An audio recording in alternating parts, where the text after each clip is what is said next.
want to talk a little. It's a bit. I'll tell you one team that's not in the bracket. That would be UNLV. As you know, Marvin Menzies was fired on Friday. We reported it Thursday night. And joining us on the line right now, former Run and Rebel. He played under Lon Kruger and Dave Rice, and he's an assistant coach over there at Pacific, Justin Hawkins. Justin, thanks so much for taking some time to join us. How are you? I'm doing well. How are you guys doing? Doing good. I guess the first question I want to ask you is, what was your first reaction when you heard that Marvin Menzies lost his job?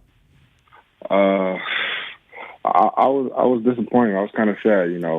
Menzies is a guy that I talked to quite often. Coach Menzies recruited me when I was in high school and things like that.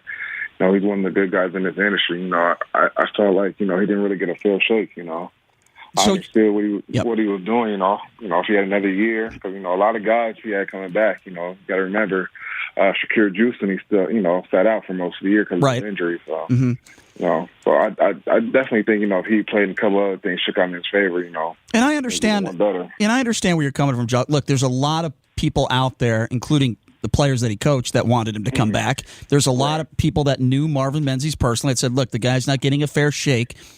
But let me ask you this. How many years do you think a coach deserves, especially if you're wearing a UNLV jersey, before you can actually make a run at the Mountain West Conference tournament and midseason and getting into the NCAA tournament? How many years do you think you should give a coach, especially if you're here at UNLV?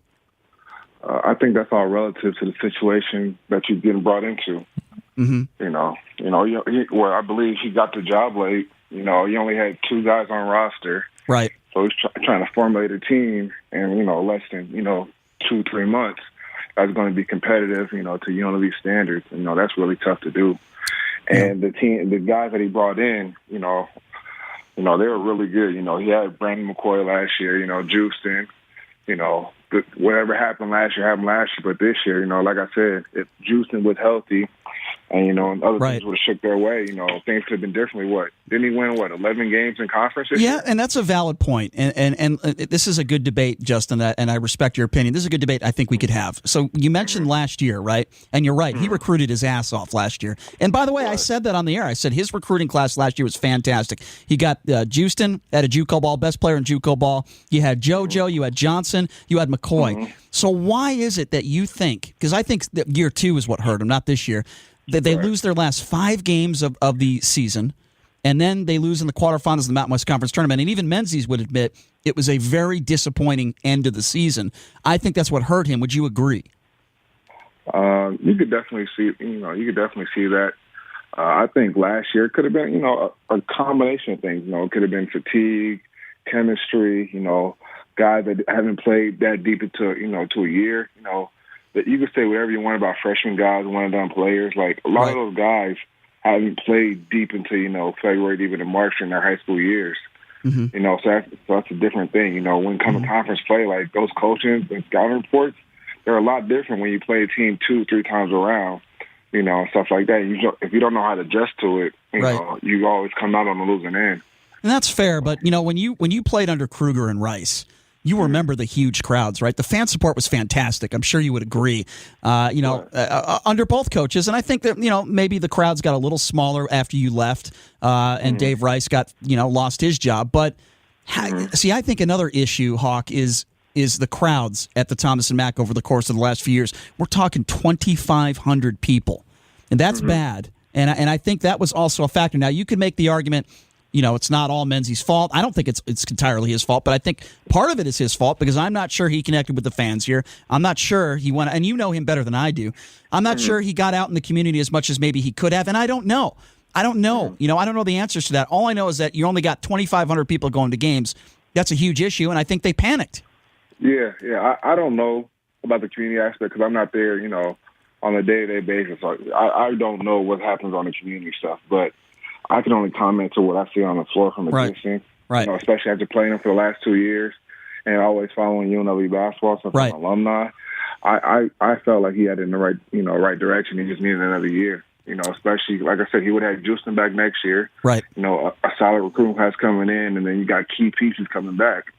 That's all a combination, to be successful, And I don't disagree with you. I don't disagree with you there. I think the team, and by the way, we've just heard some information that a couple players are going to be transferring. But if all those players came back next year, there's no question they would have one of the top 2, maybe top 3 talent in the conference. I don't disagree with you at all. The only point that I make is when you look at having the top recruiting class in year 2 and where the team finished, I think that was a problem. And I think people look at that, they look at the crowds or the lack thereof. And let me ask you another question, because you played at UNLV for a while, right? Yeah. What, when Marvin Menzies brought up the comment in practice a month ago that there were racial epithets that he suffered through, he claimed. Did you ever see anything like that when you were at UNLV? I can't comment on that because I wasn't, like I said, I wasn't there day to day with Coach Menzies and the staff, so I don't know what was going on with that. But my years at UNLV were great. They were definitely great as a player, and always been great.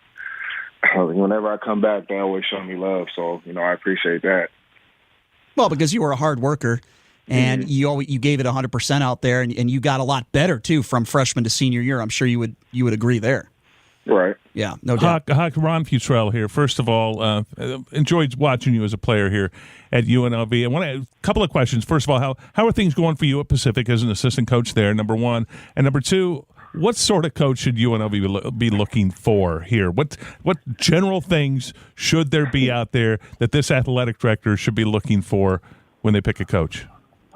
Oh, wow. That's definitely a lot. First and foremost, let me say, I got to correct the title. I'm not an assistant coach yet. I am the video coordinator over here, so I just don't want people to get confused about that. No, I'll go there. That's assistant. Come on now. That's an assistant coach. I elevated you. Come on now. No, I appreciate that. I don't want to get people confused, but okay. I think from just hearing things from being on this side of let's say this side of the line now as an alumni and being in the coaching world, I just feel like everyone over there needs to get on the same page of what they want out of this program. Because right now, there might be, different agendas or different things being said here and there, but they just got to understand that, everyone needs to be on the same page of what they want. Do they want a fast rebuild, a quick rebuild? Do they want longevity success? Do they want an established coach? Do they want an up-and-coming person? Are they just key about getting the most high-profile recruits? Is it something that they could be built over a couple of years? Like, they have to figure out what they want, going into it. I agree. No, very good point. There's so many different names being thrown out there for the job. Like, it doesn't make sense. To me, it doesn't make sense when I hear all these different names of different candidates. What Utah State did with Craig Smith there is phenomenal. And what they did first season, they take him. He's a coach, and he's a coach first, maybe a recruiter second or somewhere later down the road. But it's clear he's a coach first, and he got that team to play above their heads. When Tark was here and I watched him, Tark was not a good recruiter. Tark did not recruit the best players. It wasn't until the very end when he started to get blue chippers and they cut his head off. Okay, Right. No, but his players were players nobody else wanted, and when they came here, he turned them into national champions. It was a phenomenal thing to see. And I've heard too many times coaches come here and go, we got the number 1, we got the number 5, we got the number 7 recruiting class, we got the number 6 recruiting class in the country, and you sit there and they crap out. I shake my head going, this time UNLV needs a coach. Get a coach. Let somebody else recruit and do that other stuff. And I want to hear somebody that can make players better when they come here. And that's a good point. I'm going to throw a few names out there, Hawk, and I want to get your thoughts on this. And you're right, there has been a lot of names. We hear Thad Matta. Right, we heard a guy like Jason Kidd, Steve Alford, and we had Mike Miller on the show last week. Of course, his brother Ryan Miller, who was an assistant coach to Dave Rice. I think Mike Miller would do a great job here. You mentioned recruiting. I know Mike Miller's never been a head coach before. Dave Rice was never a head coach before. I know Mike Miller would get all those recruits, and I know Ryan Miller would recruit his ass off. To me, I think that would be a good hire. What do you think about those names and all the other names maybe that I didn't even mention? I mean, who do you think would be a good fit here? Honestly, they'll all be good fits in their own reasons and their own ways. If you're trying to win a press conference, you definitely have, the Thad Mattas, the Millers and stuff like that, because their name alone brings, it brings attention to, to a high profile job. Right. Like I said earlier, it all depends on what, UNLV wants to do moving forward, what kind of program they want to have. Right. Because this is definitely, this hire is going to be key on where UNLV is going to be in the next, 5 to 10 years when it comes to relevancy, amongst, the college ranks. Mm-hmm. Yeah, no doubt. I agree. So one of Marvin Menzies' assistant coaches, LaFleur, I don't know if you know him personally, but he went on Twitter the other day, and he said that this was going to set the program back 5 years. He also went on to basically go at some fans and, just really attacking UNLV in that sense. I mean, from an assistant coaching standpoint, I thought he made a huge mistake by doing that. From what I heard, Marvin Menzies showed nothing but class. He spoke to the players. Dave Rice, by the way, did the exact same thing. When he lost his job here, he could not have been more classy. But what would you say to a guy like LaFleur who goes on social media and basically just hammering some of the fans and hammering UNLV? What do you make of that? Because I know there's a lot of assistant coaches that would probably agree with me that that's probably a no-no in this business. Everyone's entitled to their own opinion. He probably felt, they deserved another year, especially with what, they've been through this year, what they were accomplishing, throughout the season and stuff like that. Like I said, they had 11 wins in conference, which hasn't been done since 2011, I believe, 2012. But you do know how bad the conference is, though. 11 wins in conference is still hard. From being on this side, I see a win is hard in any conference that it might be. Hawk, speaking of conference, Brian's giving me no help on my bracket here. I've been trying for an hour and a half to get it filled out. I want to know Villanova, St. Mary's. Can St. Mary's knock off Villanova? And I have Gonzaga as the national champs. What do you think? You're close to this to this situation, okay? Where do I go here? Am I way off? I'm not going to say you're way off. Gonzaga is a really good team. They're a really good team. They're really deep. They can score the basketball. Their defense has been improving. I think that loss to St. Mary's definitely put a fire under them, when it go into this tournament play. Yeah. And St. Mary's has been playing their best basketball in the past month and a half. But you always got to remember Villanova, last 2 out of 3 national championships. It's like a well-oiled machine over there, so it's kind of hard to bet against them also.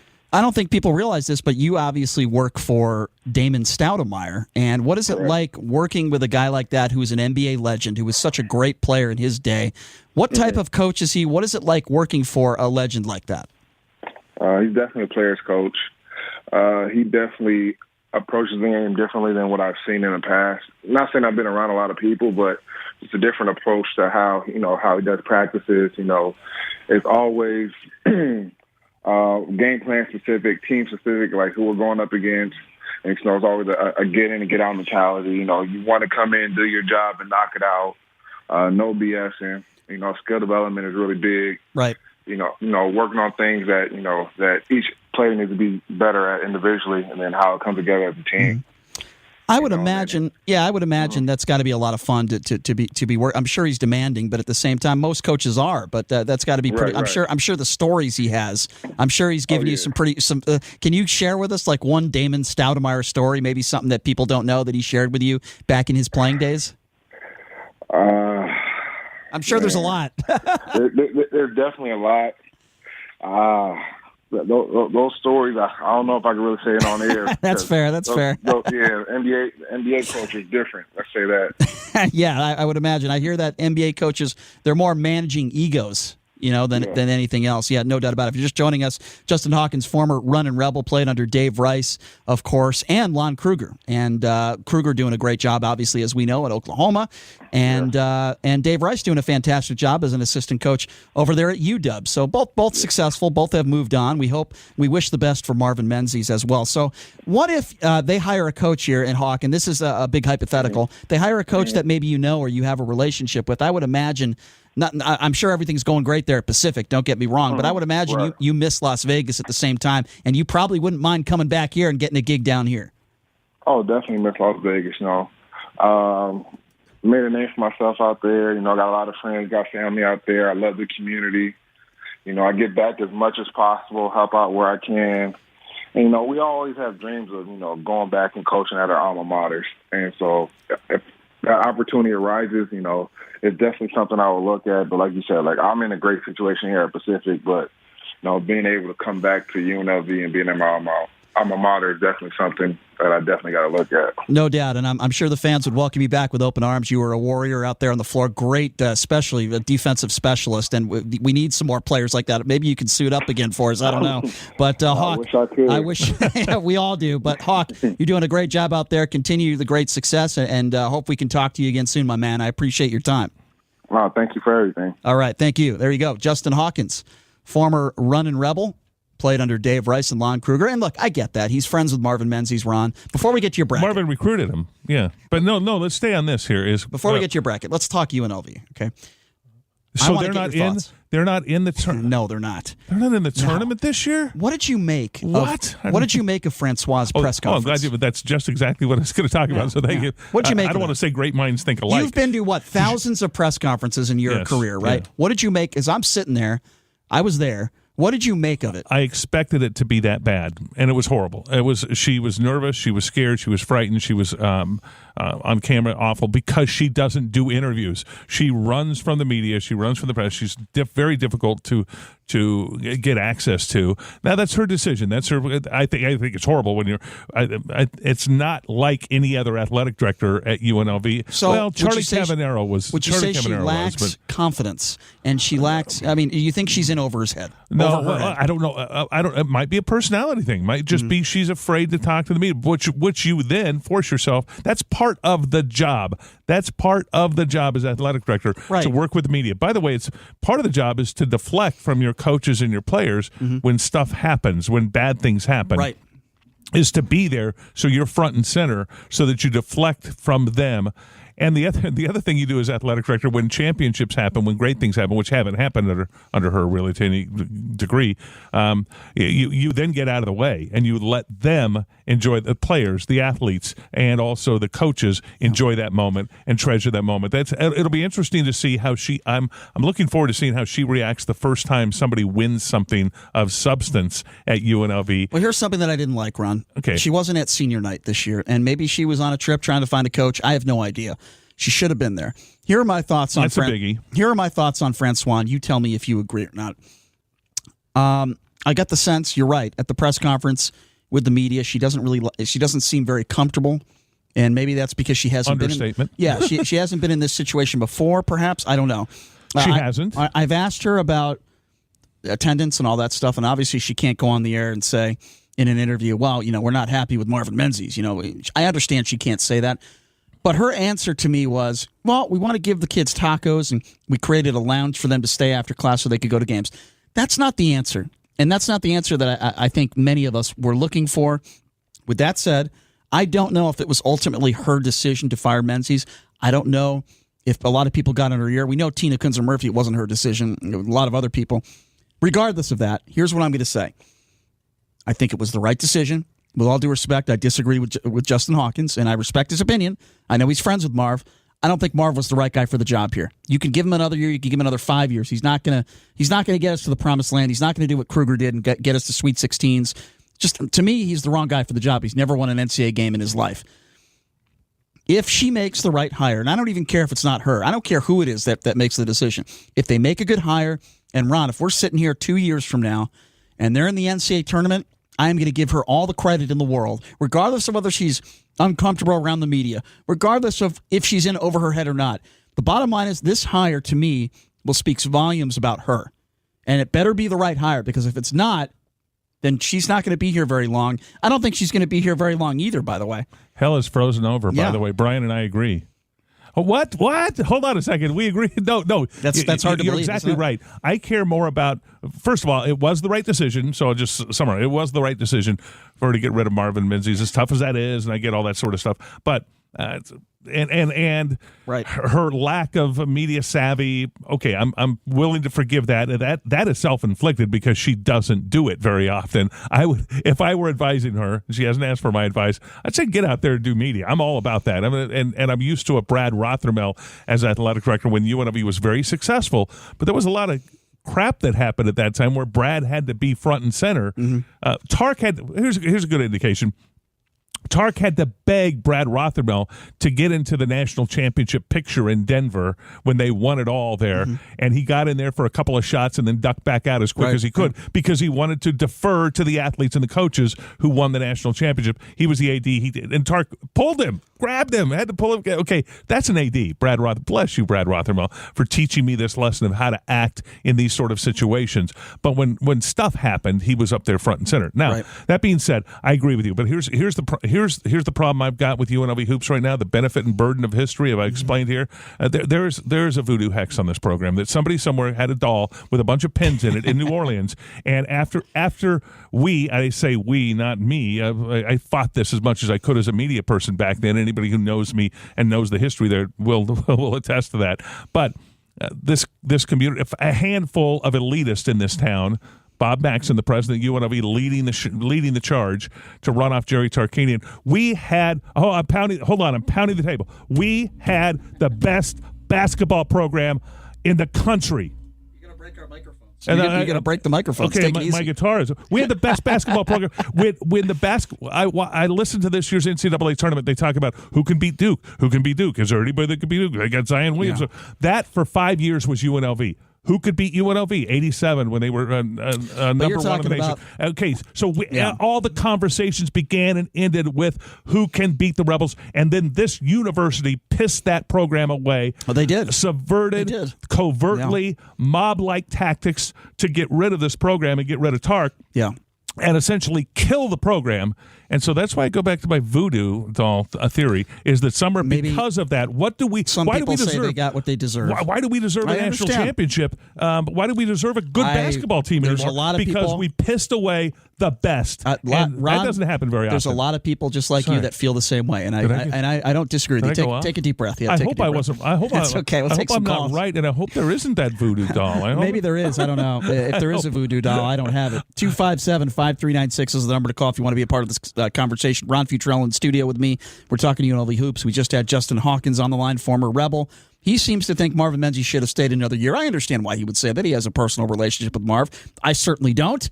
But we'll take some phone calls on that. 257-5396. Who do you think they should hire? Who should be the next coach at UNLV? And let's start off with Fernando. Fernando, thanks for calling in. How are you? I'm good, guys. Hey, you guys ever notice when March Madness comes and the opening of these games, there's never a UNLV clip? Almost never. Oh, you mean of the history and Yeah, we don't see that very often.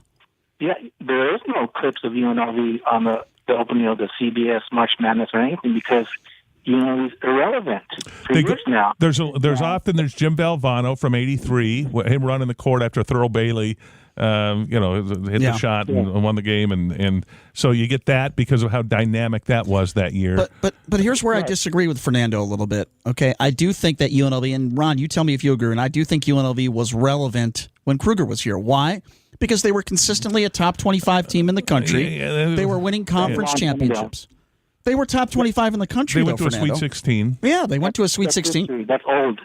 Well, but I understand. But you're saying they weren't. Last time you called in, you said they weren't relevant for the last 30 years. I disagree with that. Kruger didn't take us to an Elite Eight or a Final So you Four. think you have to make it to an Elite Eight to be relevant? I mean, they were top. Well, I disagree. Listen, you want to go to Sweet 16. You want to be the Elite. Well, of course, and the final. Of course.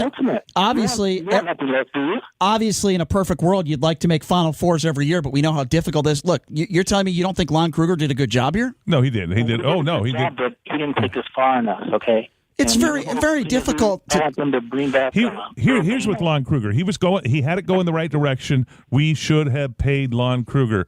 Let me say that again. We should have paid Lon Kruger. But again, when you got those pins in the voodoo doll somewhere down in the back streets of Bourbon, that's what's somebody. Administration. We have to find that voodoo doll somewhere that's been trapped down there. Fernando, we all want this. We all want the same. Ron, excuse me. Yes, go ahead. The next coach that comes in, if he doesn't do the right job or whatever, or win, I'm jumping ship. I'm out. Well, I'm going to the Big West. I'm going to the Big West. I'm going to go to the WCC. Bless you for UNLV no more. Bless you for staying this long. You're one of the few that have stayed this long, by the way. Fernando. Bless you for that, if you've looked at the Thomas and Mack Center, most of the fans have already jumped ship, but we're glad you're still on board. Let's take one more call before we go to break at 257-5396. Let's go to Scott. Scott, I'm sorry, Brian, for pounding your table here. I really, That's okay. I don't know. That's I lost quite all control. right. They're not my microphones. I don't have to pay for new ones. It's okay. Let's go to Scott. Scott, thanks for calling in. How are you, Scott? Good. If UNLV offered Justin Hawkins a free room in the dorms, I bet you he'd leave Stockton and come back to Las Vegas. Have you ever been to Stockton? No, yes, I have. You're right. Look, UOP. UOP is playing for 7th place. They're horrible. Yeah, they're horrible. Yeah. Damon Stoudemire, with all due respect, I wanted to be respectful to Hawk. Damon Stoudemire not exactly doing a very good job at Pacific. They are really, really bad. Stockton's a dump, but yeah.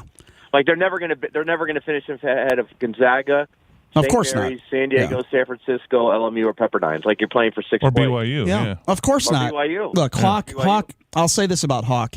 He was a great defensive player, a hard worker. He improved a lot from freshman to senior year. He really helped UNLV, and he's a really good kid, too.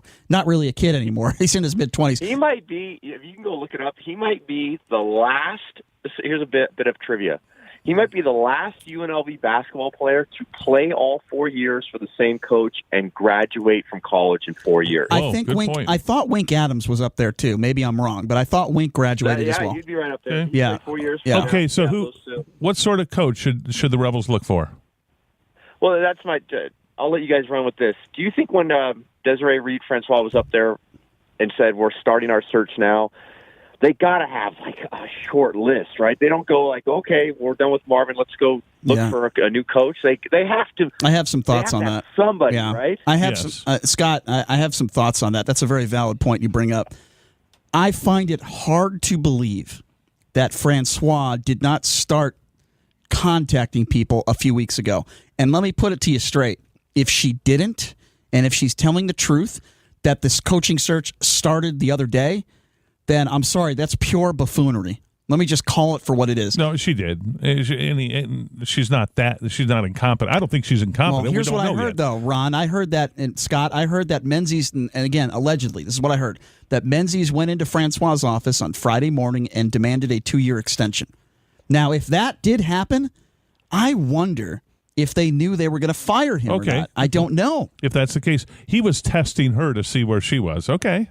Possible. Making her put, I'll tell you what, though, guys, not to interrupt you, Ron. Okay, go. These guys that are Division I college basketball coaches, they are aggressive, savvy businessmen, and she better not let those guys play her like a puppet, because there's guys that will definitely say there's an interest in the job just to get a better contract at another school. Yep. Cincinnati. I hope they know what they're doing. You know, well, Scott, her paycheck. I certainly hope so, too. Based on everything that I've seen and heard, I don't know the answer to that question, but we're going to find out here in a week or two, my man. I appreciate the call. Good to hear from you, Scott. Thank you. We're going to find out. Okay, I'll tell you what we'll do here. 257-5396, the number to call. I want to get Ron Futrell's bracket when we come back. We got to take a quick break. We'll talk a little Vegas Golden Knights. We'll continue the conversation a little bit on UNLV when we come back. You are listening to The Vegas Take on the all-new 101.5 FM, 720 AM, KDWN.